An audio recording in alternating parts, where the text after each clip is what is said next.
Ladies and gentlemen, David Icke. Thank you. Thank you. Thank you. Thank you. Whoa.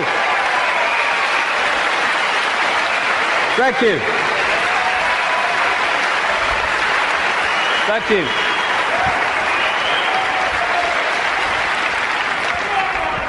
Good turnout then. Crikey. I remember talking to people in telephone boxes once and having room to walk around all those years ago, but amazing things have happened since. My thanks first of all to the extraordinary Linda for putting this event on, and Sean and all the team.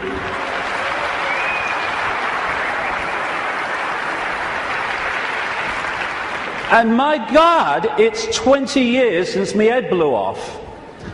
20 years on, I hope I've contributed one thing, and that is to let people realize that if you believe in something, if you keep putting one foot in front of the other and don't get caught in defending yourself or feeling sorry for yourself or falling for the fear that what other people think of you because you're saying something that's different, then if you keep putting that one foot in front of the other, you get somewhere.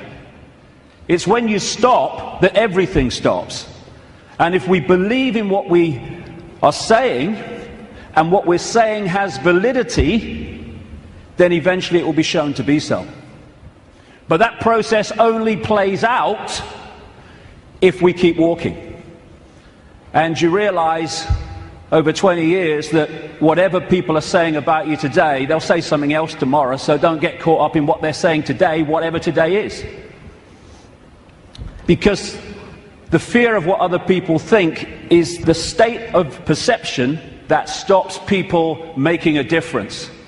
Because you can only make a difference in a world of uniformity if you operate outside that uniformity, and that's always going to get you laughter, it's always going to get you ridicule and condemnation. And we either want to make a difference and we take that on and say whatever, or we don't, in which case nothing changes. And when I look back at this last 20 years, I can see very clearly in my life what happens to all of us. You come into the world, and then you go through a series of experiences, and they seem to be random. They don't seem to be connected. Well, this is happening now, and that's happening then, and this is happening today. But when you look back, you see how it's been a journey of connected, often fantastically synchronistic experiences that are leading us in a certain direction. If we choose to go. If we don't choose to go, then we just run on the spot, which is where most of humanity is because of the way the system is structured.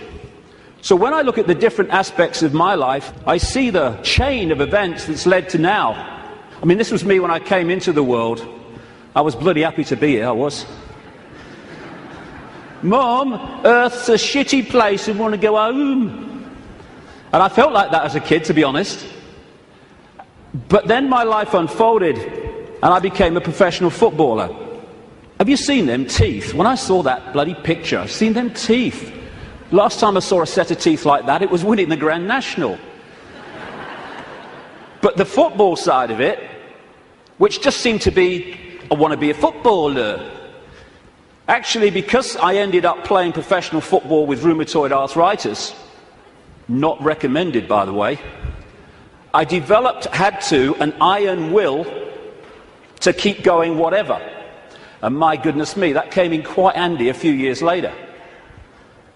Then I went into television. What a bloody poser, look at him. I don't know, you should curl my hair then, you know. And thank you. It's been a long time since anyone did that to me. In fact, that's the first time, I think.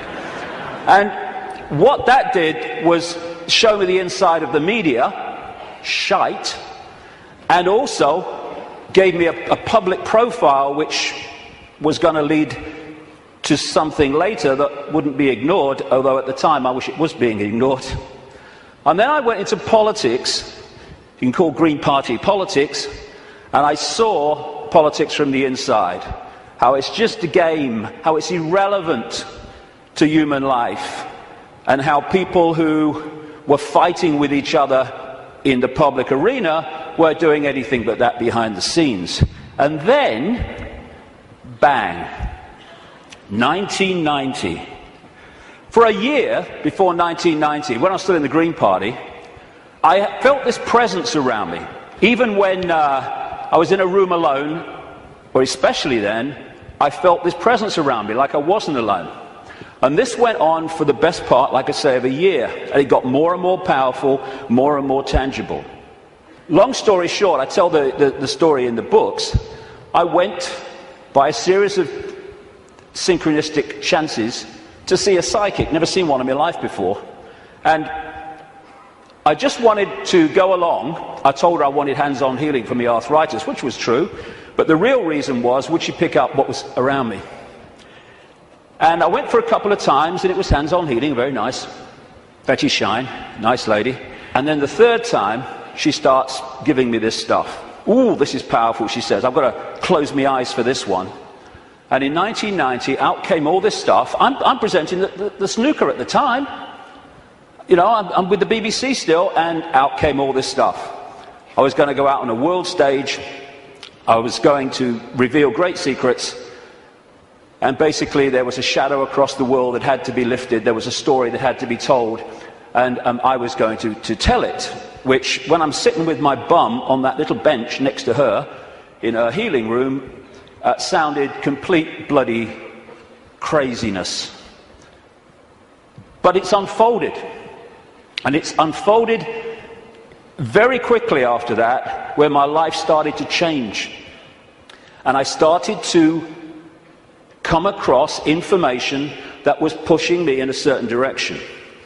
And then, in the same year, or just after the same year, 1991, I went to Peru just on a whim, on intuition, and ended up having extraordinary experiences on a mound in Peru, just down from where that is. This is Siyustani, not far from a place called Puno in southern Peru, over just out the shot there, on this mound, when this energy was coming in the top of my head, and I was shaking like I was plugged in the mains for about the best part of an hour. And after that, everything changed. It was like a dam bursting in my head, and suddenly concepts, information, perceptions were pouring into my mind. And for about 3 months, if you'd have asked what planet I was on, I would definitely have had to check. And that 3 months was when all this unfolded, what I call my turquoise period. When it was like a computer where you push too many keys and it freezes and says, can't process this, thank you, I'm shutting down. And that's what happened to me basically in that 3 months. And then, after that time, everything morphed back. And people were coming up to me in the street after all the ridicule, they're saying, you're just like the bloke I used to know. I thought they said you got mad. Well, I may have looked like the bloke that I used to know, but I wasn't. I was suddenly seeing the world in a completely different way, and I was asking the big questions. Who are we? Where are we? Why is the world as it is? And from that time, the puzzle pieces started to be handed to me in really synchronistic, amazingly synchronistic ways. One of the, if you like, psychic communications that came through Betty Shine said in 1990, sometimes he will say things and wonder where they came from. They will be our words. Another one said knowledge will be put into his mind, and at other times he will be led to knowledge. Well, all I can say after 20 years of experience since that time is that famous advert in Britain, it does exactly what it says on the tin, is precisely what has unfolded since then. And that's how the information for all the books and everything has come. Another one was, arduous seeking is not necessary. The path is already mapped out. You only have to follow the clues. Again, it says, or it does what it says on the tin. Exactly that has happened. And it's this process of having insights and then 5 sense information, names, dates, places, documents, people coming to support that insight. That is what has been unfolding for 20 years. That's where the information has come from in the books. And it's been like some force has been handing me puzzle pieces in virtually the order easiest to understand them. And when you put the puzzle pieces together, the world looks very, very different when you connect the dots. Because what the system wants to do right across society is get people to focus on dots, individual dots, a religion, family, job, football team, whatever. There's nothing wrong with focus as long as you hold peripheral vision and you can see how your focus connects out into other things. That's not what the system wants. It wants that focus so you don't have peripheral vision. And as you're trying to go through the maze we call life, the control system has set up endless ways to divert us, confuse us, and to keep us from the understanding that would set us free. And that's what I want to talk about in the first section today. The idea is to keep humanity constantly bewildered, so we don't know where we are, who we are, what even reality is. But when you connect the dots, and so many of them, as we'll see today, have on the face of it no connection to some of the others, when you connect the dots, the light goes on, and suddenly the picture forms. And what I'm going to do today, I can't fill in endless detail to support what I'm saying. That's in the books. And that's what books are for. Because even in the long, long day that we've got today, and all the hours I'm going to be speaking, I need that time just to connect individual dots and show how they connect together. Because that will make the world we live in phenomenally different to the one that sold us from cradle to grave.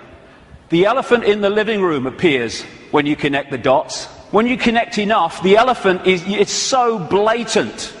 But when the dots are unconnected, there's no elephant there, because you can't see it.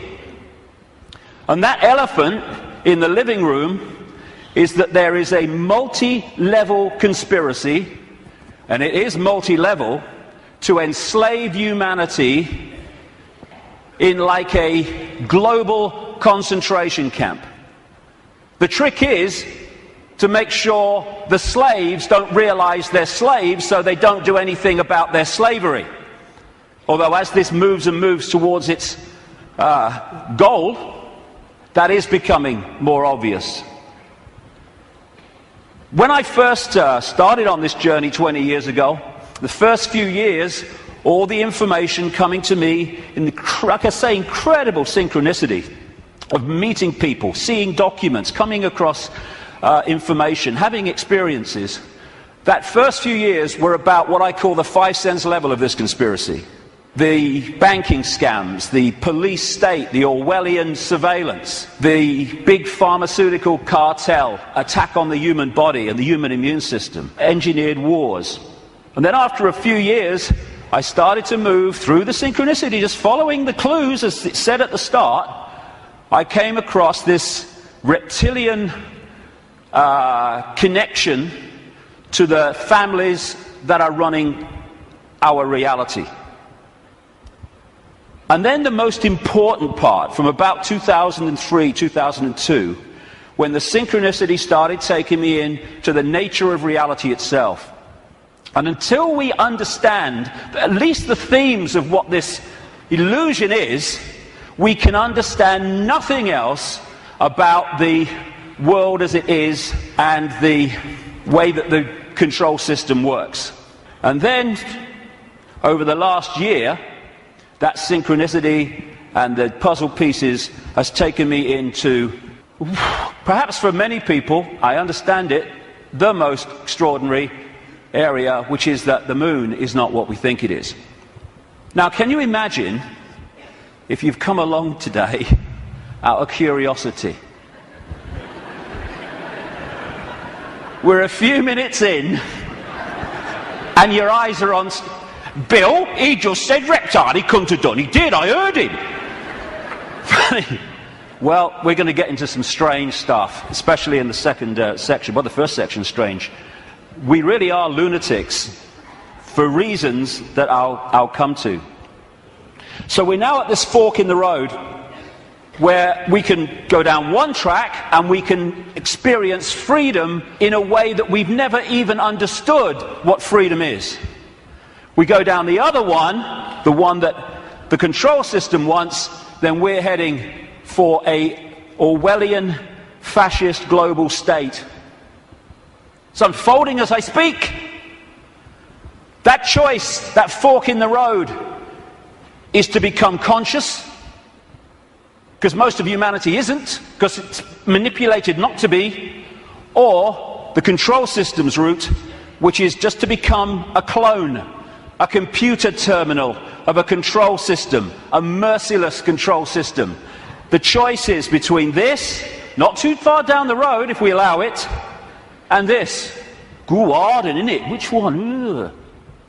Freedom on a level, like I say, that we can't even begin to imagine from the perception of awareness that we've had so far. We perceive just a fraction of what freedom is, even when we talk about freedom. And we can break out of this. We can break out of this maze, this vibrational prison that we've been encased in. But to do that, as I said at the start, we have to stop doing what has put us in there. And that is conforming to the world that we are told the world is.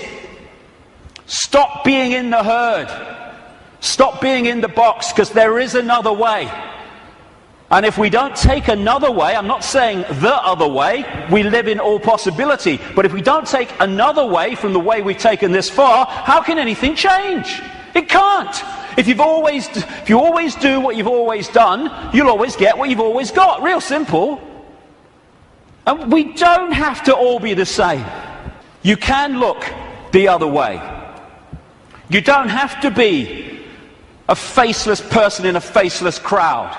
It's not compulsory. You can express your uniqueness. You don't have to do what everybody else does just because they do it and we're frightened of conforming. And sometimes the choice of not conforming can actually save us a lot of grief. And it will in the next few years. You don't have to swim with the tide. You can swim the other way. It's possible. You were born an original. Don't die a copy. But how many people do? Because they fear not being like everyone else is because of the comeback from those people. Truth does not change because it is or is not believed by the majority of the people. Everybody knows that, mate. Everyone knows that's rubbish. Well, I don't know it's rubbish. That's one less than everyone. We've made a start. As Gandhi said, even if you're in a minority of one, the truth is still the truth. The multitude is always wrong. My goodness, how history has confirmed that. And this is the stadium on which it all plays out. The human mind. You cannot control billions of people physically. You can in certain small areas, yes, with your tanks and your bloody tasers and all that rubbish. But you can't do it to 7 billion. You have to control the way they perceive themselves and the world, and therefore through that make them behave the way you want them to. So if we're going to go down this route of freedom, first of all, we need to free our minds from the programming of a lifetime. Free our minds from the belief that what we're programmed to believe in schools is the truth about anything. It's not there to enlighten us, it's there to program us with a certain perception of reality which we carry through our lives, so we will be good little slaves based on who we think we are and what we think the world is. Free our minds from the diversions and the nonsense and, hey honey, she's after the car, quick. And while we're doing that, over here, the world is being orchestrated. Not for our benefit either. Free our minds from the belief that the mainstream media is interested in telling the people the truth of what's going on in the world. It's there to do the opposite. It's to tell us the version of reality the control system wants us to believe, so we will respond and react in the right way. Free our minds from the fake change people. I mean, crikey, is there a politician that's actually campaigning anymore that's not saying they stand for change? Change? Yes, I'll tell you what the change is. It's one guy claiming to be change, controlled by the same force that controlled the previous guy. Free our minds from the fake, fraudulent, false flag terrorist events created by the same control system that then tells you how the world must change to save us from the terrorism that they had covertly created. Free our minds from the front men for this control system, who are put up to frighten us into accepting changes in society, surveillance and control to save us from people who are front men for the very system that says, let me save you from him. Free our minds from the bullshit nonsense about human-caused global warming, which is nothing more than a way of introducing and justifying more and more controls and massive increases in taxation, making fortunes for people like him. Free our minds from the idea that Big Pharma, the pharmaceutical industry, is in any way interested in human health. It's not about human health, it's about Big Pharma wealth and more. Free our minds from the four-letter word that controls the world, fear, that traps us in these vibrational boxes called fear. And free our minds, more than anything else, from the idea that we are Charlie Jones or Ethel Smith. We're just Joe Public. We've got no power.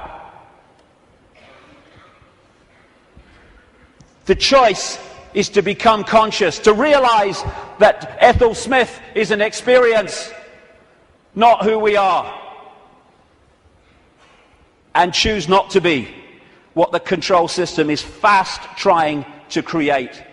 Since I started writing about this in some detail 15, 16, 17 years ago about the control system, it's gone from its coming to daily experience. I think this is a symbolic picture myself. That plaque says, George Orwell lived here.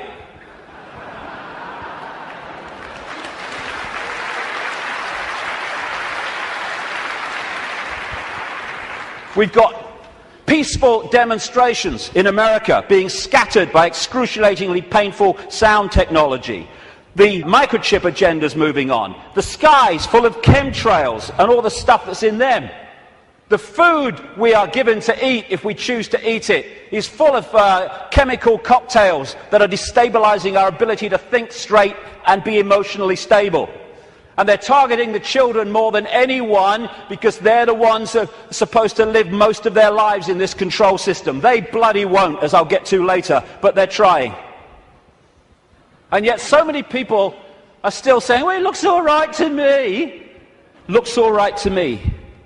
To have your head in the sand, you have to be on your knees. The two go together. Ain't it great? Ain't it great to be free? So the idea is to enslave us while people think they're free. And this is a real important area that keeps us from focusing on this and acting on this. Wishful thinking. Wishful thinking that says, well, I don't want it to be true, so I'm going to kid myself it's not. And if I can do that, then I don't have to do anything. Here's an example of wishful thinking I came across. Wishful thinking that this threat will make any difference to their husband's drinking. That's wishful thinking. When I first saw that, I immediately ordered a large one, personally. But that's wishful thinking. I wish it were different. I wish things were different. Well, we all do, but they're not. They are as they are, and I find myself saying this all the time now. It is what it is. And if you accept what it is, you can change what it is. If you're in denial of it, you're not going to change it because you're kidding yourself it doesn't exist. This control system is coming in. It's coming in fast at the moment. And we have to get it from talking about it to doing something about it. And it's crept up on us, step by step. While we're watching the game shows and celebrity world and sport and stuff. Nothing wrong with any of those things. But if you're there and you've not got the peripheral vision, they will keep you from seeing what's going on. And now the future is here. It's not sometime never. The future is here. And we've got to go from that to that pretty damn quick. And we can and we will. In many, many ways. As Martin Luther King said, the ultimate measure of a man is not where he stands in moments of comfort and convenience, but where he stands at times of challenge and controversy. And we are at a time of challenge and controversy, and we'll see what we're bloody made of, frankly. But the great news is, and I'm going to get into this big time in the last section, this is a time of fantastic awakening. Like I say, when I started on this journey consciously anyway, 20 years ago, the number of people that were in any way interested in this information, whether it's the nature of reality or the control system and its agenda, was tiny, tiny, tiny. It was a lonely road. Not anymore. A phenomenal awakenings happening all over the world as people start to expand their minds and open their minds to another possibility, to another world, to another sense of self. And what comes with that awakening, indeed what triggers it in so many ways, is when we decide to ask the big questions. Because only then can we get the big answers. Like, who are we? Where are we? What is reality? And that's what I'm going to focus on in this first section, because unless we at least understand the themes of what reality is, we cannot possibly understand what's happening in the world and how the control system really works and how deep the rabbit hole goes. Establishment science, education, media, that's what it does.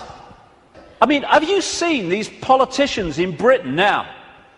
You've got Clegg in the Liberal Party, Liberal Democrats. You've got Cameron in the Conservatives. You're going to probably have one of the Miliband's, maybe David Miliband, leader of the other major party, and they're all standing on the same stodding postage stamp, all three of them. Same background, same basic perception of the world and politics, and that's exactly the same with science, education, and media. They all stand on this same postage stamp, and anyone wants to step off it and explore in other areas, stop him! Stop him! Ridicule, condemnation, stop his funding. And people say, well, if what you're saying is true, science would tell us. Yeah, okay. Like the media would tell us, right? Yeah, okay. What the control system doesn't want us to know is that this reality, in terms of its physicality, the one we think we're experiencing now, is an illusion. There is no physicality. There is no out there. Everything I'm looking at now out there is going on in here. I'll come to how that works. It is so simple. As the great American comedian Bill Hicks said, great man. All matter is merely energy condensed to a slow vibration. We're all one consciousness experiencing itself subjectively. There's no such thing as death. Life is only a dream, and we are the imagination of ourselves. And that's the control system's bottom line, manipulating our imagination of self. You can trick the brain into seeing things that aren't there. These are pictures of paintings, etc., on the flat surface, the flat road, the flat pavement. And yet you can trick the brain into reading them as three-dimensional. That's on a flat pavement. So's that. Is that a woman's face, or is it a flower and a butterfly? Very easy to trick the brain to decode reality in a certain way. For instance, is this a man and a hand, or is it a Mexican, a woman, a bush, and a dog? Depends how you decode it. And the control system, en masse, is manipulating 24/7 the way that we decode reality, so we decode it in line with what suits the control system. As Einstein said, reality is an illusion, albeit a persistent one. And the reason it's persistent is because we live in a virtual reality universe. A fantastically expanded, advanced version of a gigantic computer game. And the analogies go one after the other. Today, it's much easier to talk about reality because technology is starting to mirror the very reality that we're experiencing. It's getting closer and closer to real, and the projection is that not too long from now, they will have computer games which you could hardly tell the difference between that and this. We're having training simulations and flying simulations. They're in some hospitals using virtual reality images to show patients when their burns are being treated, and they show them pictures of very cold images, and the brain decodes that and cools the skin down. And when you look at these advanced virtual reality technologies, what are they doing? They're just hijacking the way the five senses work anyway. They're using the eyes, they're using through these gloves, the sense of touch and all the rest of it, and they are feeding information, digital information, to the brain and tricking it to believe that something's going on which is not. And that's how the control system works. And we have what I call the body computer, the biological body computer. Biological, by that I mean it has the ability not just to react to data, but to assess that data and make decisions on it, which is what the immune system is doing all now as we speak. I'm not standing here, you're not sitting there saying, okay, problem with the right leg, go down there a bit on the left. No, it's just doing it because it's thinking. It's a biological computer system. By the way, this image here was taken the split second that someone told this guy that Barack Obama had won the Nobel Peace Prize. That's how I reacted anyway. And the base foundation of this virtual reality is actually waveform, vibrating energy. And within waveforms, as scientists will tell you, fantastic amounts of information can be stored. And that's what the base information construct of this reality is. It's information in wave form. And what I'm going to call that through the day is the metaphysical universe. When I talk about the metaphysical universe, I mean the waveform level of this universe before it becomes this. What happens is the waveform information construct is decoded through the body computer into the world that we think we are experiencing. It's all going on in here. And it's like, as I'll come to in a second, it's almost a mirror, though much more advanced, of the wireless internet, where you can get a computer and you can pull the wireless internet, the World Wide Web, a whole collective reality out of the unseen to appear on a screen anywhere in the world. And so as we decode vibrational information through to electrical information, which is sent to the brain, and the brain decodes that into the world that we think we are experiencing. This is the metaphysical universe. Through the body computer, it becomes the world that we experience as outside of us. The five senses, which of course, as I say, virtual reality computer games lock into, that's how they work, they change vibrational information into electrical information, which goes to the brain to be decoded into what is holographic information. I'll come to that. So this is absolutely right, this scene from The Matrix, where the Neo character says, this isn't real, and Morpheus says, what is real? How do you define real? If you're talking about what you can feel, what you can smell, taste and see, then real is simply electrical signals interpreted by your brain. That's all it is. And imagine if you can manipulate the way the brain interprets reality, because you know how reality works and the population doesn't, because you bloody well keep it from them systematically. The five senses are a decoding system. The most obvious one, of course, is sound. That's a vibration, comes to the ear, message to the brain, brain hears the sound. There is no sound until we've decoded it as so. Sound is just a vibration until we've decoded it. Sound exists in here. Same with taste. Electrical signals to the brain decodes it. This is how you can, through stage hypnotists, etc., get someone to eat a potato but taste an apple. Because you implant the belief here that it's an apple, and so the electrical signal with the potato code goes there, and it doesn't read it like that, it reads it as an apple. Even on that basic level, think of the potential for manipulating the way we see reality individually and collectively.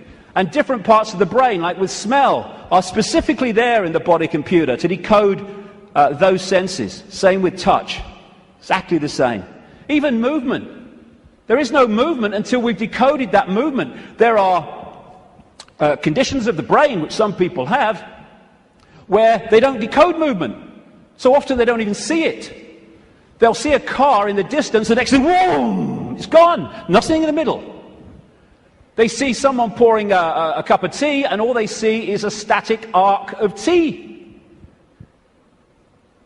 It's all an illusion. It's a computer game. A very, very sophisticated one. I love that. Crikey, talk about having a laugh. Hey Ethel, come and see who's in the telly. Don't you mean on the telly? No. Stage hypnotists are playing with this system all the time, like I say. And there are some other hypnotists I made earlier. These don't know they're hypnotists, most of them anyway. But that's what they're doing. They are, all the time, giving us a sense of reality, a belief in what is real. And if the brain takes on that belief system, it then starts reading reality in line with that belief. And it becomes a self-fulfilling reality. So we live in the equivalent, as I'll keep saying, a very, very advanced equivalent of the holographic internet, the World Wide Web. If you say to people, tell me about the internet, they say, yeah, well, it's graphics and websites and words and colors and the pictures. Yes, it is. But the only place that exists in that form, the internet, is on the screen. Everywhere else, it's electrical circuits, etc., etc. You say, tell me about television. They'll say, well, it's moving pictures on a screen. Yes, it is.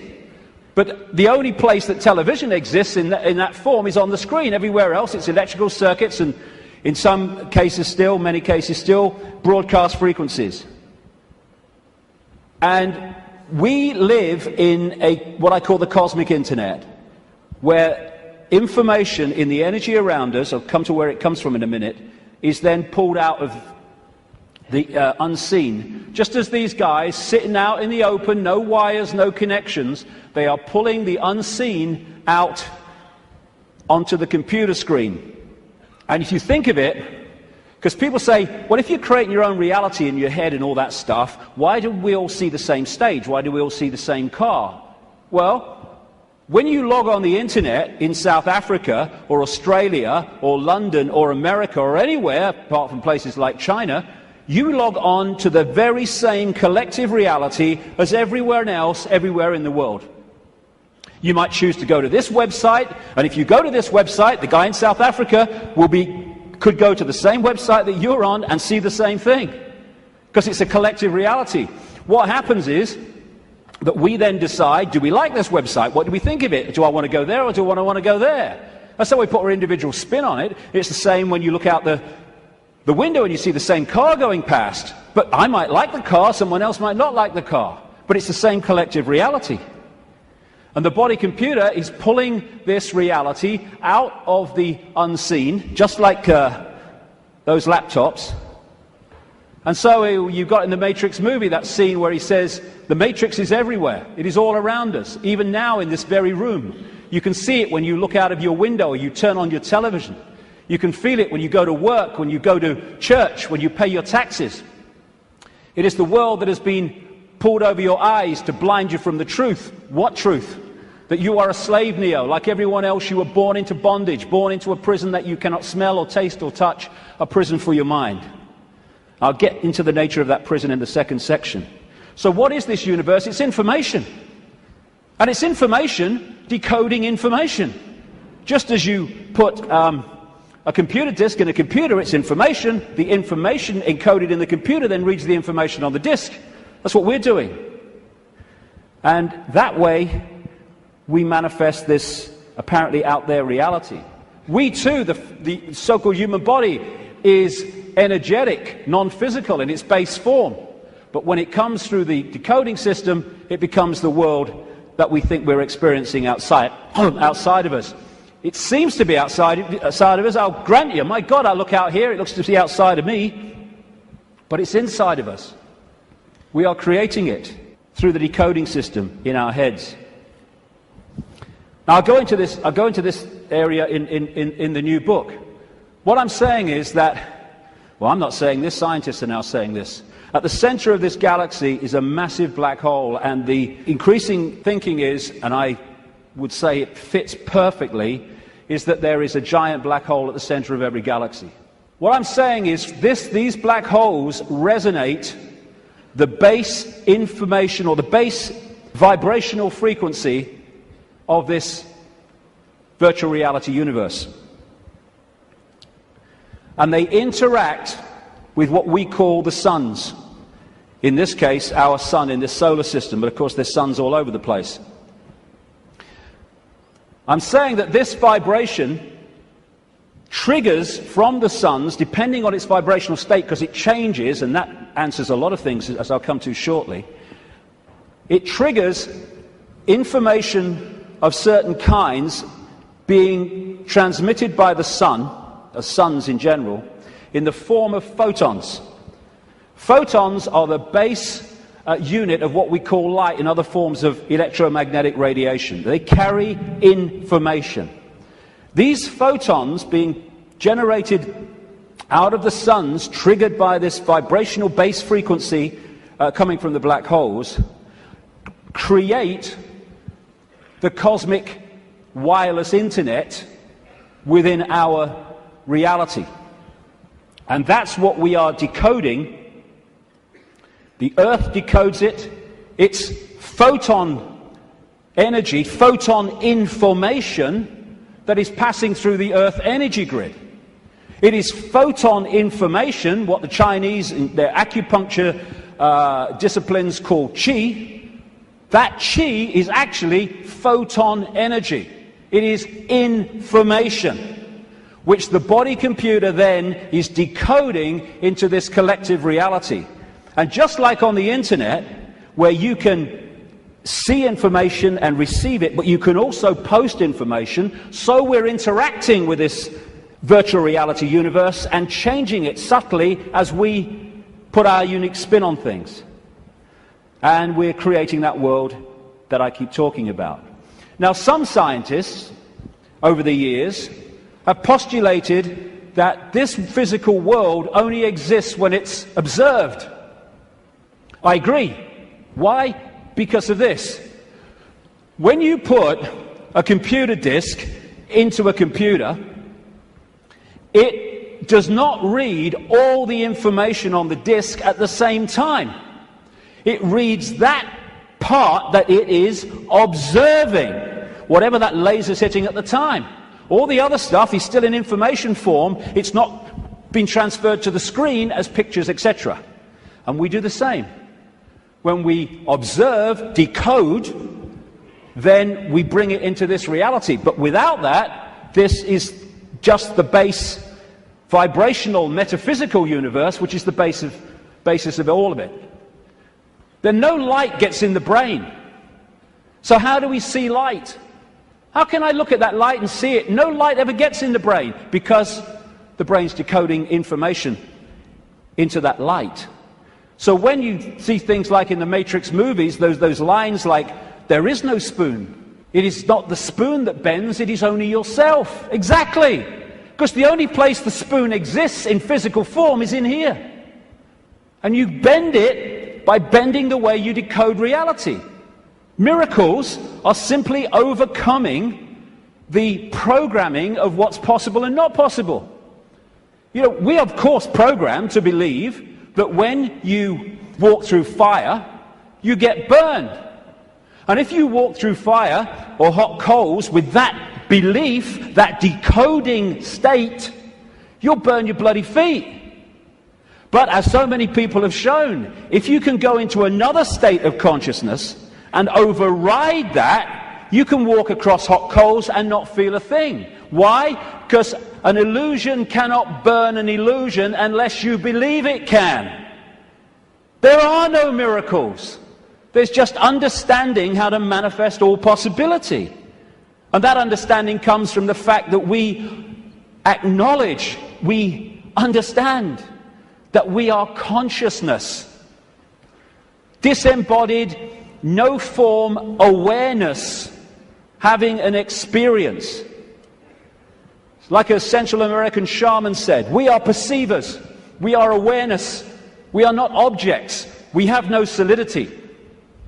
We, or rather our reason, forget this, and thus we entrap the totality of ourselves in a vicious circle from which we rarely emerge in our lifetime. And that vicious circle is what the control system wants to keep us in, because then we're controllable. If we understand who we really are, what we really are, it's impossible to control by a bunch of control freaks. The body is the way our awareness experiences this reality. If I want to interact with this reality, which is a frequency range, I have to have an outer shell, we all do, that vibrates within this frequency range, because our consciousness is vibrating much too quickly. It's like Radio 1 trying to make connection to Radio 2. They're on different wavelengths. It's never going to happen. So we take on this outer projection we call a body, and therefore I can pick this up and interact with this reality. What the control system wants us to do is to believe that that projection, that vehicle to experience this reality, is who we are, because then we go from, I am all that is, has been, and ever will be, I'm Charlie Smith, I'm Ethel Jones, I've got no power. It's the whole bottom line of it. We say I'm going on the internet. We don't go on the internet. The computer goes on the internet, and we observe the internet through the computer. And our mind-body is the vehicle to experience this reality. That goes on the internet. Consciousness, the real us, observes, just like the World Wide Web, observes the internet through that vehicle. And like I say, the idea is to get us to think that we're that and not that. I had a vision when I was sitting in the bath a couple of years ago now, maybe. And I've asked my great friend, the brilliant Neil Haig, to knock this up from what I saw. I'm sitting in my bath, and I saw billowing energy, yellow, kind of white-yellow energy. And I took that immediately to be consciousness. Then an eye appeared in the energy, the consciousness, and then a telescope appeared. At the end of the telescope was this reality, the Earth, the solar system, whatever. The last movement was for the telescope to morph into a human body. And that was so profound in the sense of that's how it works. And because of the limitations of this focus, we see ourselves, if we don't stay in contact with that, in very limited terms. Death is just putting the telescope down. Well, I've had enough of that. Earth's a shitty place. Hello, all right, I'm back. You never went away. The computer's here. We are observing through the computer. And I want to make the difference, because this will go through the day, the difference between consciousness and what I call the mind. Everything is the same energy in the end, because it's just one unified awareness I call the infinite. But it takes different expressions. Consciousness is the ocean. All possibility, all that is. all awareness. And the mind is like a frozen, denser expression of that, and therefore has great, great limitations in terms of awareness and perception compared with that. And one of the reasons is to interact with this reality, which is much denser than consciousness, we have to have a denser conduit, which we call the mind-body. Therefore, it has to be more limited than consciousness itself. This guy, Ramana Maharshi, a man who lived in India and meditated for most of his life on a mountain in India. I've actually been there. Nice place. He said, mind is consciousness which is put on limitations. You are originally unlimited and perfect. Later you take on limitations and become the mind. Or as Einstein put it, a human being is a part of the whole called by us universe, a part limited in time and space. He experiences himself, his thoughts, his feeling, as something separated from the rest, a kind of optical delusion of his consciousness. And that optical delusion comes from looking through the lens, the telescope. And what it does, and I keep saying the control system is structured exactly to do this, it puts us in a false identity. One that doesn't think all possibility, it thinks limitation, I can't, that's not possible. And if you want to control people en masse, you want them in that mode. I'm not David Icke. David Icke's my experience. It's a name for the experience I'm having at the moment. I am all consciousness, all awareness. All that is, has been, and ever will be, and so is everyone else in this room, everyone else in all the realities of this infinite world that we live in. We are all possibility. And that's our base state. I don't care who you are, what you've done in your life, what regrets you have, how successful you've been. Your base state is all possibility. And I've only taken psychoactive drugs once, well, 1.5 times. The main one was in Peru when I took something called ayahuasca in 2003. And for 5 hours, I had this voice, as loud as mine is now, took female form, talking to me about the illusory nature of reality. And when I came back out to Britain, it happened in the Brazilian rainforest, I started following up names, dates, places type information, what I was told. And it was extraordinarily accurate. It's amazing that mainstream science has sussed most of this, but doesn't realize it as, because all the disciplines don't talk to each other. When you connect the dots, you realize they've already established that this is an illusion. But that doesn't go down well because it's too close to the truth. And how I experienced that state beyond this world, beyond vibration, was as stillness and silence. And that's what all possibility is. The stillness and the silence. There was a great line that voice said to me when it was explaining the nature of reality. It said, if it vibrates, it's illusion. If it vibrates, it's illusion, because our core level is stillness and silence. I experienced that. Amazing feeling. There are no negative emotions, there's no fear, there's no worry about not making the rent and all this stuff. They've all gone in that realm. And people think of nothing. All that is, has been, whatever can be. That's all potential, all knowing. And everywhere and nowhere. People think that's a paradox. You can't be everywhere and nowhere, but you can in all possibility. In all possibility, everything is possible. So everywhere is nowhere. Nowhere is everywhere. Everything and nothing. Again, not a paradox. All possibility is everything and nothing.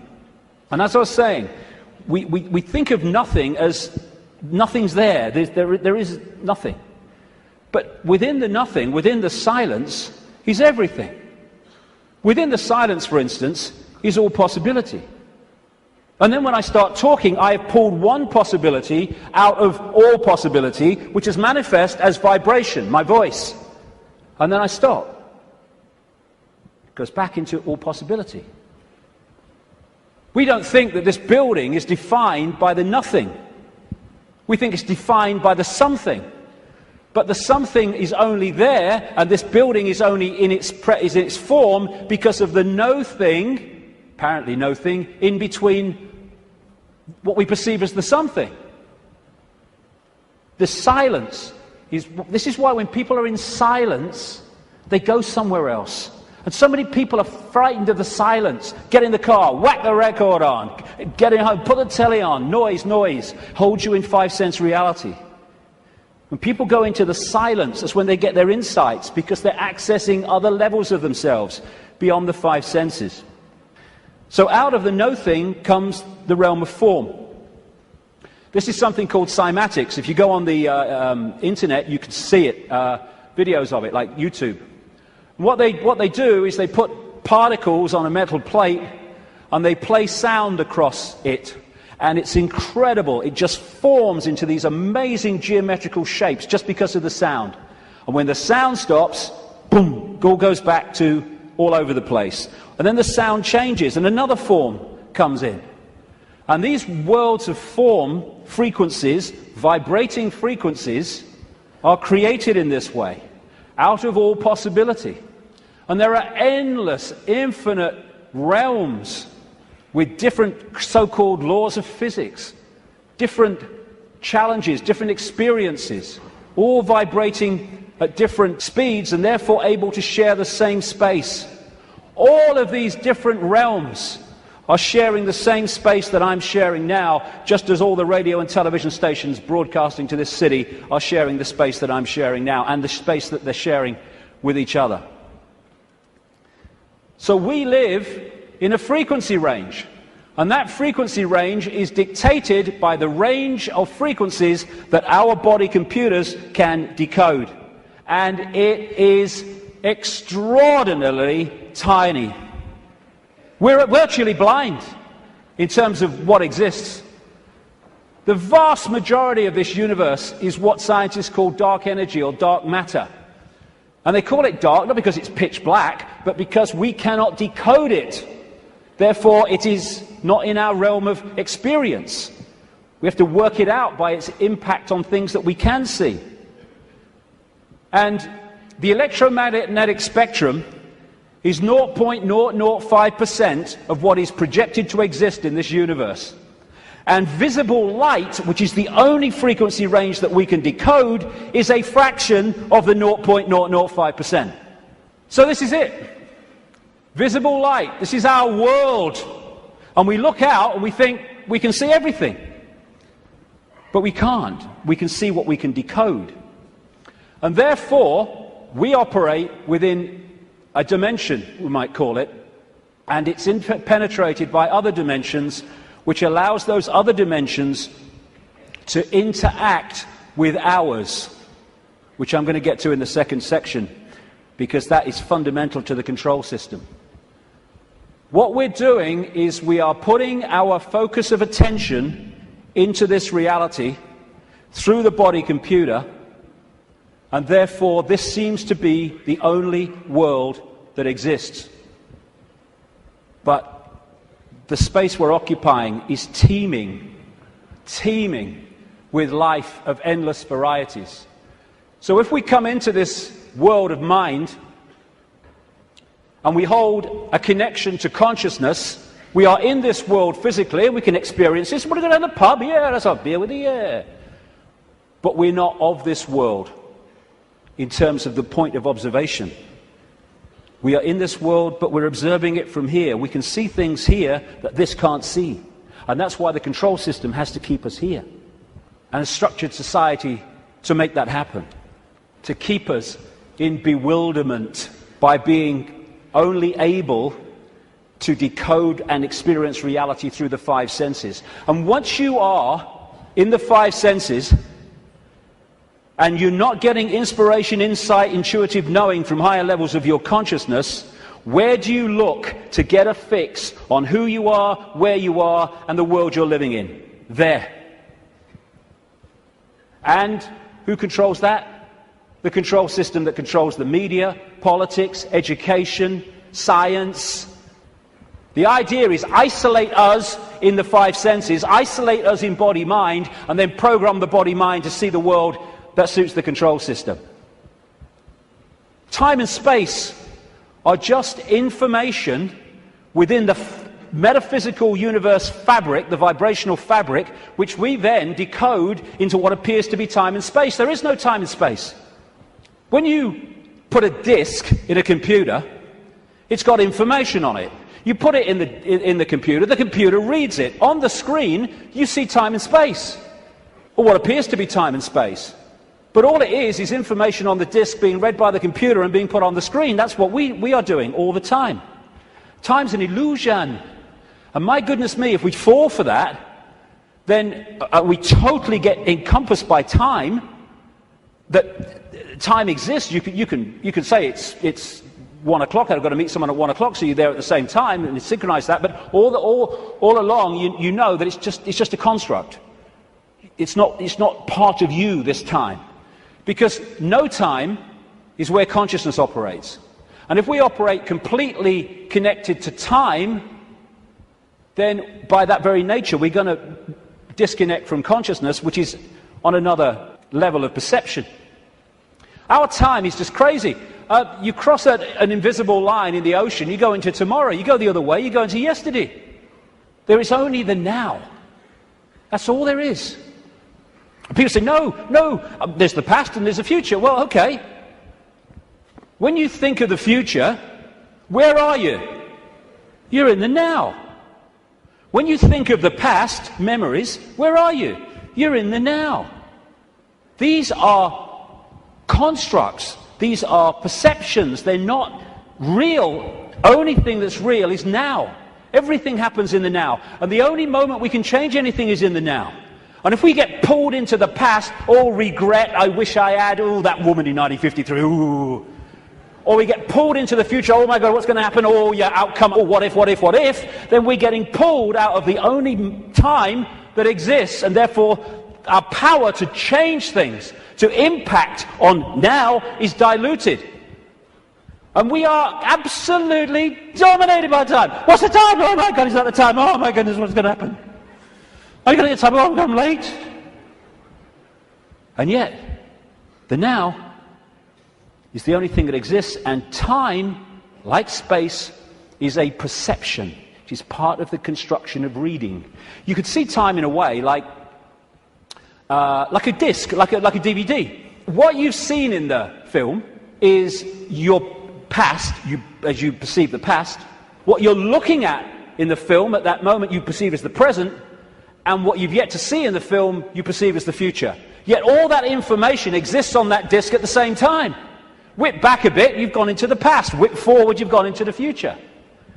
And I've been talking for years about the time loop, as I call it. Wrote a book with that title. And it's not really a loop, but it does can express itself like that in the play-out world of so-called physical reality. And we go round and round and round, and it comes back to the start. And we think we're going forward, but because we're only in it for a certain section, we think we're going forward. If we stayed with it, it will come basically back to the start.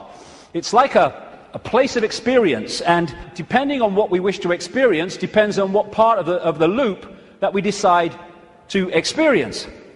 Because, as I said earlier, this vibration, and by the way, this vibration coming out of the black holes vibrates in the now. It doesn't move through time. It carries the encoded information that we decode as time, but it vibrates in the now. But it doesn't vibrate just the same forever. It goes through a cycle, a vibrational cycle, changes. And as it changes, it elicits different information from the suns, which we then decode, and as we do so, the world moves on, experience moves on through different epochs. You look at the ancients around the world, and they invariably see time as secular. You have, of course, the famous yugas in Indian belief, Hindu belief, where the world goes through different cycles. You have a golden age when everything is expansive and everything's fully integrated and connected. And then you have other yugas which are suppressed, and you have control, and you do not have the expansive awareness that you had before. It's a different kind of experience. And so as this vibration changes, it takes this reality through a cycle and then comes back again. This is where all these yugas come in. And what happens is the left half of the brain particularly decodes this information which is vibrating in the now. It decodes it into a sequence. It's what some brain scientists call the left brain a serial processor. And it's this sequence that it puts the information in that appears to be the passage of time from past to future. The quicker it decodes it, the quicker time seems to move, the slower it decodes it the reverse. This is why, as Einstein said, if you're in the company of a beautiful woman, time can pass very quickly, but if you're in a dentist chair, it can pass very slowly, because your brain is decoding reality in a different way, putting it into a sequence in a different way. And so the time loop is actually just the decoding of this changing vibration, changing information. And again, if you can hold connection to out there, you can be in the world and not of it. If you're not, you're literally caught in the loop, and that's where most people have been for a very long time. Now, as I say, the body is a biological computer, and I'll get through this part pretty quickly because I've been through this before in talks and stuff, but it's very important to keep connecting the dots. So, the body computer is our vehicle to experience this virtual reality, consciousness to experience it. It's like, you want to go to experience another planet, you need an outer shell. As I said earlier, we need an outer shell vibrating within the frequency of this reality. And this is what makes racism so ludicrous, so insane, such a confirmation of ignorance. Because it's just a vehicle to experience this reality. And racism is the final confirmation that you are caught in five-sense reality and have not a clue of the nature of what we all are, racist and non-racist, and that is consciousness. Humans, we think we're humans. We're human. Humans are like a software program. We're not human. We're experiencing being a human. We are consciousness having that experience. As this article in the San Francisco Chronicle said, DNA is a universal software code. From bacteria to humans, the basic instructions for life are written with the same language. And there are four codes, A, C, G, and T, or in my case, G and T, G and T, G and T. I like that one. It's in my DNA. And how these codes are in relation to each other decides if the outer shell is a human, a mouse, a virus, anything.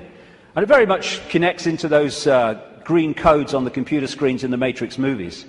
And the body computer, biological computer, has the ability to think and assess for itself, ticks every box when you go through it. The reason they're now talking about connecting the brain to desktop computers is because they are connecting two computers. One far more, infinitely more advanced, yes, but two computers. That's how it's possible. When the computer won't work, won't turn on, won't process, we say the computer's dead. You drop a computer from a top floor, it will smash and it will be dead. You drop a human computer, it will smash and be dead. Because that's all that happens at death. The computer dies. We don't bloody die. There is no death. We're consciousness, infinite consciousness. The computer goes into sleep mode just to tick over. We go into sleep mode just to tick over. We have antivirus technology in computers to seek out the viruses that are a danger to the computer's systems and what you might call health. We have a phenomenal antivirus system we call the human immune system, which does exactly the same. And when you have a virus system and a new virus comes up, they have to update it because it can't work out how to stop it, because it's not been programmed to. This is updated by reacting and then integrating that so that the next time that comes, it can deal with it. This is an enhanced photograph taken at the Necker Hospital in Paris when they put tracer dye into the acupuncture points and then photographed it. And the tracer dye went through these lines of energy in the body, the chi, the photons. And when you look at it, it's just like a motherboard. And interestingly, when this chi is passing around too slowly or too quickly, the body is ill in some way. And what acupuncture is about is using the needles and other techniques to balance out that flow of energy. And what happens when the information is passing around a desktop computer in less than optimal speed? You say, my bloody computer's slow today, and often it's slow because it has a virus. The brain is the central processing unit of the computer, which in a desktop is a microchip. It's the main processor of information. The DNA is the hard drive, and it's not just the DNA we see physically, because even DNA is just the decoded version of an energy field. We have an energy counterpart which we call the human aura. What we call cultures. I'm this culture, I'm a black South African, I'm a Hindu or whatever. These are different sub-softwares of the human software. This guy, William Sheridan, was in a New York hospital waiting for a heart transplant, and he joined an art therapy course. He was about as good as I am, and I'm a terrible, terrible artist. And this is what he was drawing.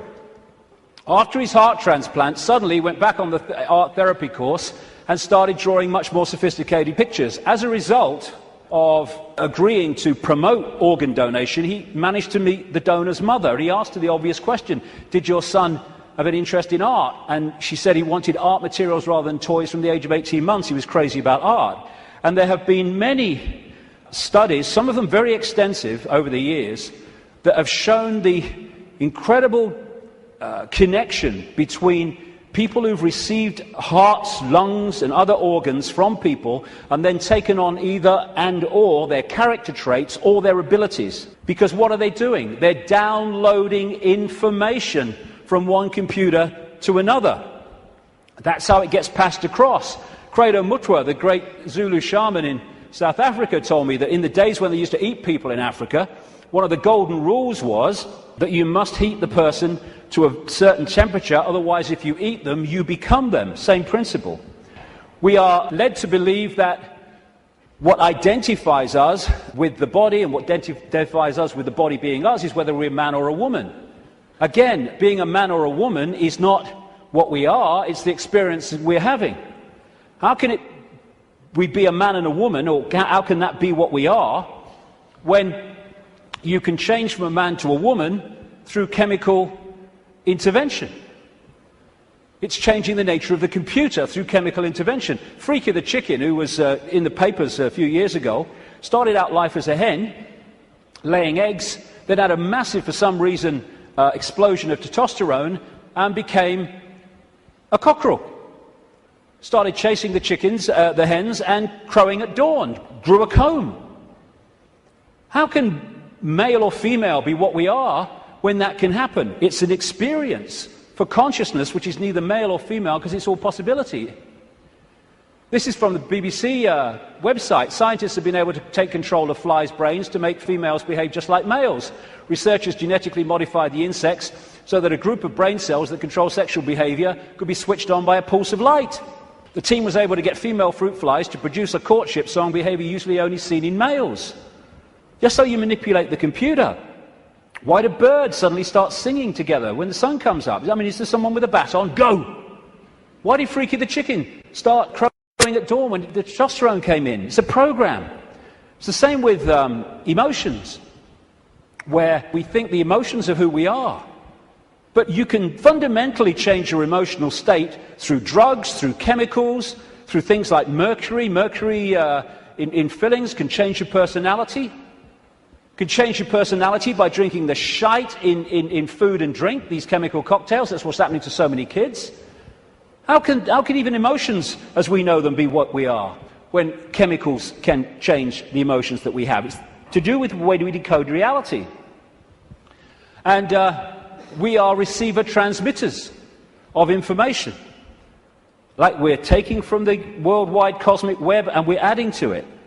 And how interesting and appropriate that one of the great ways or the great means of receiving and transmitting is through crystals, quartz crystals. And it turns out the human body is a gigantic liquid quartz crystal. The membrane of every cell, and we have trillions of them, is a quartz crystal, a liquid crystal.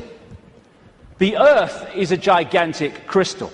Every grain of sand, for goodness sake, is a crystal. And the Earth, too, is receiving and transmitting information within this cosmic web. DNA is a receiver-transmitter of information, and it's made that way. This is an article on DNA. From the characteristic form of this giant molecule, a wound double helix, the DNA represents an ideal electromagnetic antenna. On one hand, it is elongated and thus a blade which can take up very well electrical pulses. On the other hand, seen from above, it has the form of a ring and thus is a very magnetical antenna. We are receiving and transmitting all the time through what we think is the body computer. And the energetic auric field connects into us through what we call chakra points, from a word, Sanskrit word meaning wheels of light.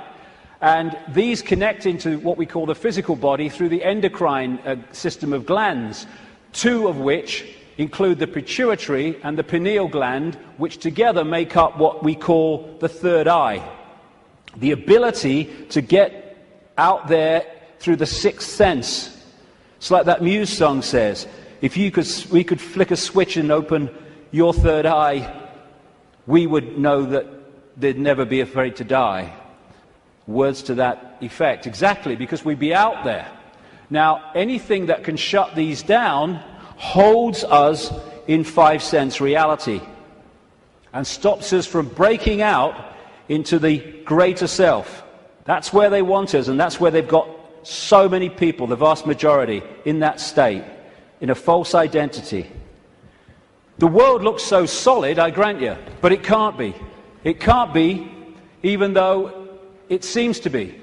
And if you bang your head on the wall, again, like walking through the fire, believing you're going to get burned, bang, you'll bang your head. But it can't be, because the world is made up of atoms, and as quantum physicists have shown, atoms have no solidity. How can something which is basically empty space make up a solid world? It can't. The reason it appears to is because the information in the waveform metaphysical universe is decoded through into apparent solidity. Again, it's just the way we decode reality that gives it form. We take information from a disk, we put it on the screen, it seems to have time-space solidity. But it doesn't. It's just information being read, and that's exactly what's happening to us. The reason it appears solid and it appears three-dimensional is because we live in a holographic world. We see holograms, you can buy them in the shops, where they appear to be three-dimensional, but actually they're not. It's just the illusion of the way they're made. And how they make them is they have a laser, part of it goes across the object they want to photograph, another part goes directly onto a photographic plate, and then the part that's passed across the object goes onto that plate, and they collide. Those two parts of the laser collide, and they create, here we go, a waveform. We call it in holographics an interference pattern. It's like dropping two pebbles in a pond, and then the waves they create collide, and that is a waveform representation of where those pebbles fell, how heavy they were, how high they fell from, etc., how big they were, etc. And this is what the waveform, again, looks like on a holographic print. It's information. It seems to be nothing. It looks like a fingerprint, appropriately, actually. But what is it? But you fire a laser at that, and suddenly a three-dimensional, and the best of them, a very solid-looking image comes up. This is how we create our reality. It's holographic. This guy is in an Australian city, I think it was Melbourne, but he was projected as a hologram onto a stage in Adelaide. This is one that CNN did. So we are creating a holographic version of this information, just like a hologram does, in our heads. That's where it comes from. It's this construct. And how funny, I've been saying this for years, and then I come across this very, very mainstream New Scientist magazine in January now 2009, and its front page, you are a hologram projected from the edge of the universe. You don't need to go through great swathes of academia. In fact, it's often the worst thing that can happen, because it puts you in the box on the postage stamp, often, to understand reality. You just have to access that which is all around us, containing that knowledge. And then you have the question, how can something be a waveform and a particle at the same time, which is what quantum physics has found and gone, what? How can that be? Very simple. When you're creating a hologram, the waveform doesn't disappear when the hologram projects itself. They both exist at the same time, the information construct and the decoded holographic form. The particle and the waveform exist at the same time. It's so bloody simple. People think it's so complex. One of the great things about a hologram is that every part of the hologram is a smaller version of the whole. So if you cut a holographic print into 4 and put a laser onto the 4 pieces, you don't get a quarter-size version of the whole picture, or a quarter-size part of the whole picture. You get a quarter-size version of the entire picture. And because of that, this is why these things happen. This is why reflexologists can find points on the hand and the feet and elsewhere that relate to different organs and parts of the body. This is how acupuncture can do it, and reflexology with the points on the ear. Do something here, it affects the heart. Do something here, it affects the liver. Because it's a hologram, and it must be like that, because every part of the hologram is a smaller part of the whole. Holographic blood, this book by an American physician called Harvey Biggleton, I went to see. He has found holographic images in the blood. And I looked through one of his really powerful microscopes, and as he increased it and increased it and increased it, my blood went from blood as you would perceive it to quartz crystal when you got it to the most powerful level. That's what we are, crystals. So because we live in a holographic reality where everything is a smaller version of the whole, that's where we get the theme of as above, so below. That's why the human energy field is mirrored by the earth energy field. Because we are a smaller part of the earth hologram, and the earth hologram is a smaller part of the greater hologram.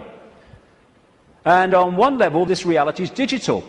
And they're creating now, and this is extremely relevant to what I've been saying, they're creating now digital holograms that operate in a slightly different way to the holograms we've had before. And some of these digital holograms, that's one, are being used at promotions to sell products and stuff. And people are frightened to walk through the hologram because it looks so solid. And that's what this is, digital holograms. Digital holograms is the reality that we're experiencing in what I call the play-out world.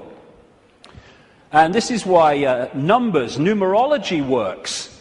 Numerology can predict things, and it can make things happen because it is working on this digital level of reality. Computers work on binary systems of on-off electrical charges, just symbolized as 1 and 0. They're now starting to develop trinary computers with a third number.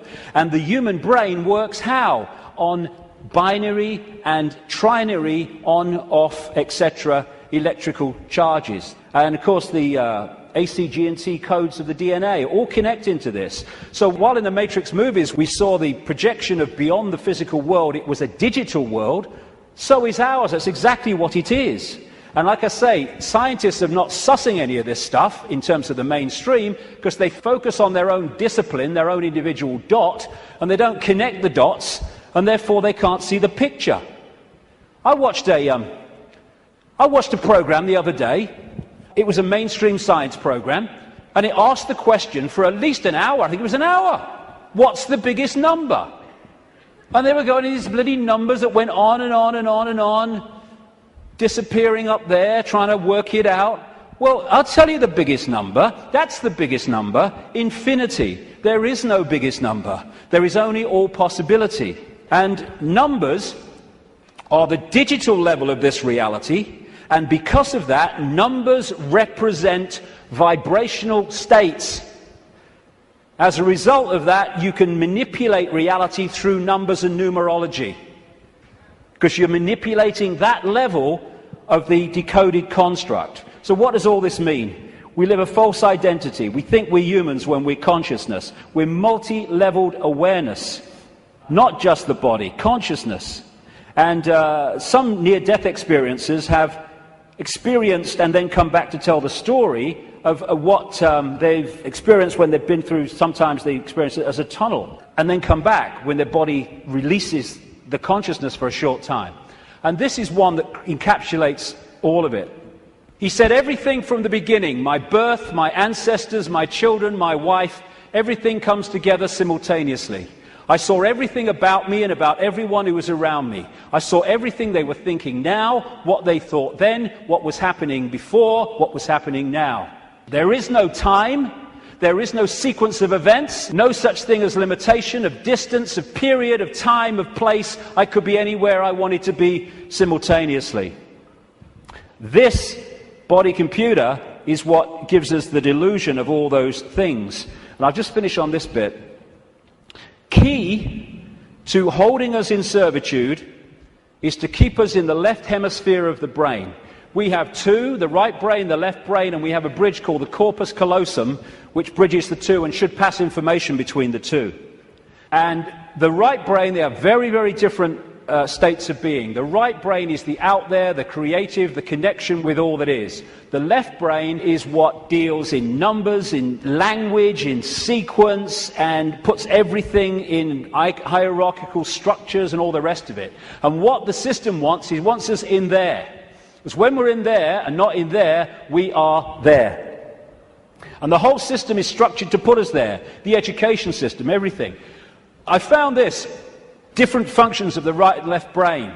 What the right brain wants to do is say the colour. What the left brain wants to do, language, it wants to say the word. And it's interesting when you try to go through these and say the colour, how difficult it is for many people to say the colour instead of the word, to say green instead of what the left brain wants, which is yellow. And the functions of the two are massively different. This lady, a brain scientist, neuroanatomist called Jill Bolte Taylor, became well known when she had a stroke in the 1990s, I think it was. And she had a stroke in the left brain and stayed awake for most of it, and therefore experienced what was happening.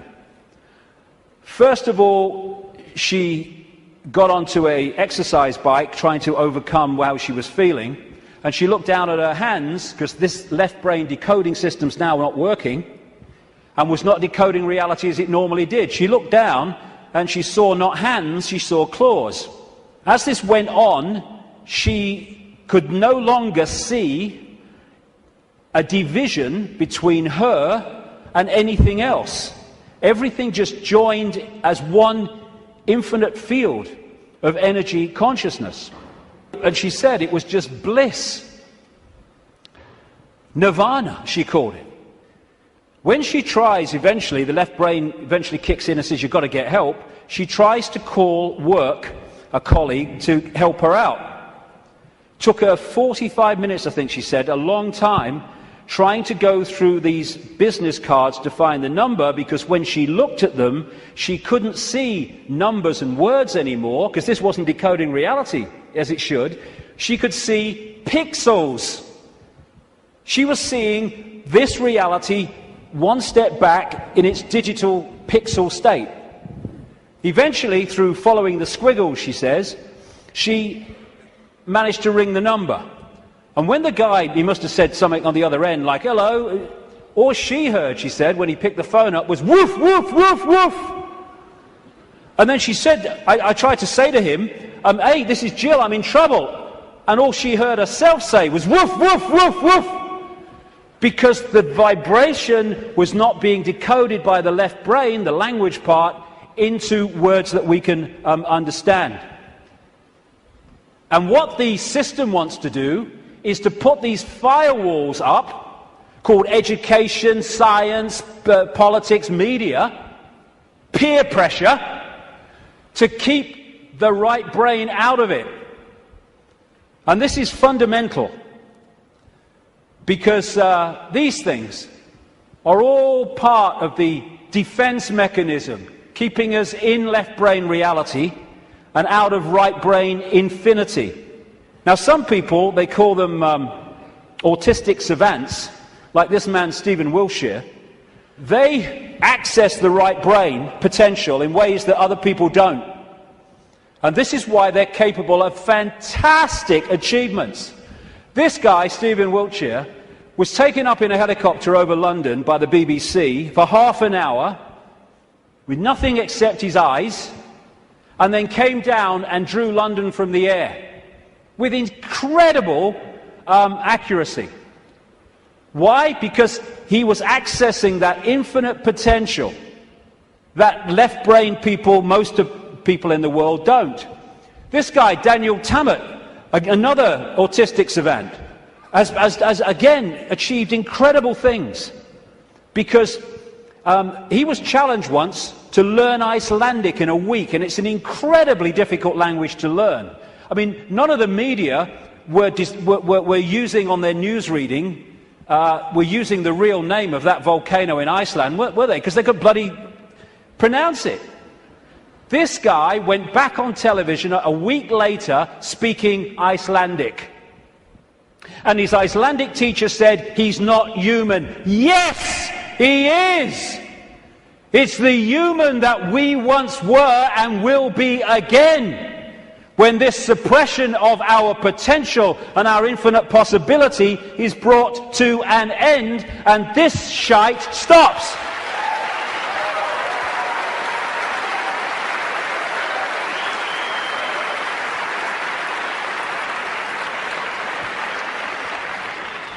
We worship the intellect. Oh, he's got a great mind. Oh, he did this at Oxford. Oh, he's gone to Harvard.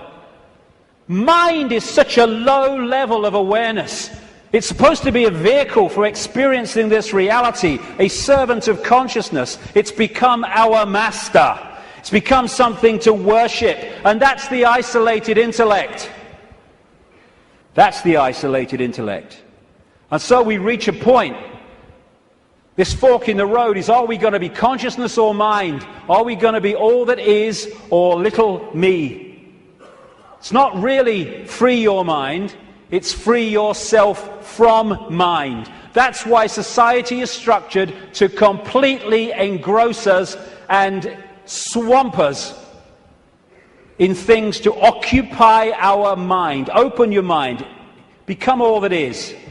Infinite love is the only truth, everything else is illusion. What is infinite love? All possibility, infinite possibility. Choice between the head, thinking, intellect, and the heart, knowing, wider consciousness. Then we start to access this wider information and see the world from a completely different level. We then start to access, once we get out of mind, all these other realities that are there to be accessed and perceived and to glean insight and information from, that have been denied by being encloseted and enclosed in mind. As William Blake said, if the doors of perception were cleansed, everything would appear to man as it is, infinite.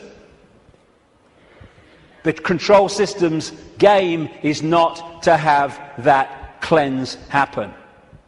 René Descartes, the French mathematician and philosopher, defining who we are, said, I think, therefore I am. I would update that on the body computer level and say, I compute, therefore I am. But beyond that, in the realms of consciousness, it is simply I am, therefore I am. I am all that is, has been, and ever will be. And this multi-leveled conspiracy is there to keep that knowledge from us, to hold us in little me mental states, so a tiny few can control billions. Without this knowledge, we cannot understand the conspiracy and how it works. And the question is, who's behind it? See, they're hiding already.